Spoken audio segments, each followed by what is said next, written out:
Ladies and gentlemen, welcome back to the analysis of YOLENO TV. I hope you're well from wherever you're watching this channel. Now, penetrating Mount Kenya has been difficult ever since Rigathi was impeached. But this is explained in the series of events that have taken place. One, from a statement that SABINA CHEGE issued, and two, from an event where Sudi was forced to convene a meeting of 3 Mount Kenya leaders. All these are done because they are trying to strategize a way of going back to Mount Kenya and convincing them that they had to ditch Rigathi because of ABC. You know, I was going through a statement from what SABINA CHEGE released and what she said the moment she toured Mount Kenya at her constituency. Remember, she is nominated. SABINA CHEGE said something. She said that all elected leaders in the region should now retreat back to their constituencies and make sure that they explain to the common mwananchi what happened in Nairobi. At the time she was issuing that statement, she was keen to highlight that William Ruto had appointed another person from the region and that they should support that person. Of course, I'm talking about Kithure Kindiki. But SABINA CHEGE noticed that there was some kind of, ni kama mauzuni. See, the level of uzuni in Mount Kenya is what shocked SABINA CHEGE. Mind you, SABINA CHEGE is a nominated member of parliament under Jubilee. But you know the history of what happened between her and Uhuru Kenyatta. So I want us to go extensively into this meeting convened by Sudi, because Sudi convened a meeting, and the part of the strategy is how will they, go back to Mount Kenya, talk to the people. How are they going to do that? How will they convince the people in Mount Kenya that now they want to start afresh on those projects? Remember, it was promises after promises back then. The people in Mount Kenya don't want to hear any promise anymore, because these promises are being made left, right, and center. So before we get further on this analysis, ladies and gentlemen, I want to kindly urge you to go below there, look at a button with the word subscribe, that is if you are not subscribed, and click it once. Also, don't forget to like this video. That is the only way YouTube shares our content to many people. Thanks so much for that support. Sudi, in his X-handle, said the following: spend quality time in my office with colleagues Honorable John Kiari of Dagoretti South, Joseph Wainaina, nominated, and Reverend David Nganga. Our deliberations touched on milestones, achievement, and attaining greater transformations. That is what Sudi said.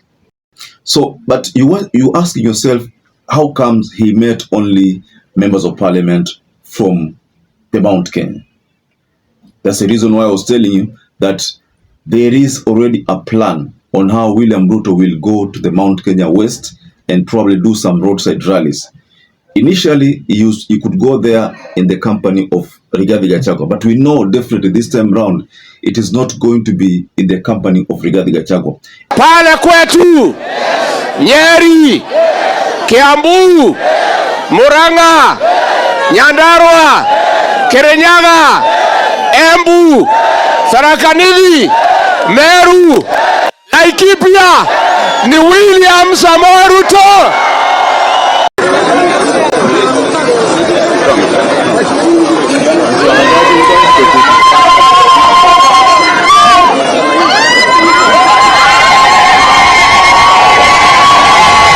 This time round, it is not going to be in the company of Rigathi. And if he does that, goes there, what is going to happen, ladies and gentlemen, is that there is going to be a lot of heckling and booing. That is what I can assure you, ladies and gentlemen. So this plan is still being cooked. Nobody knows when it's going to happen, but there's already talk that Uhuru Kenyatta is supposed to come back to Mount Kenya. Probably there is some kind of reception that is being organized, and I'm assuming that Rigathi will also be in attendance. But for this William Ruto's case, it's going to be a bit different, because these members of parliament who impeached Rigathi are still in Nairobi. They can't come back to they can't go back to their constituencies simply because they fear the repercussions of their move to have Rigathi kicked out. most likely they are not going to go there soon. It's going to take time before they go back to that place. Mind you, the first mistake they did, those same members of parliament, they voted for the finance bill. They were kicked out. And then they went to an extent of impeaching Rigathi Gachagua. Now they are totally kicked out.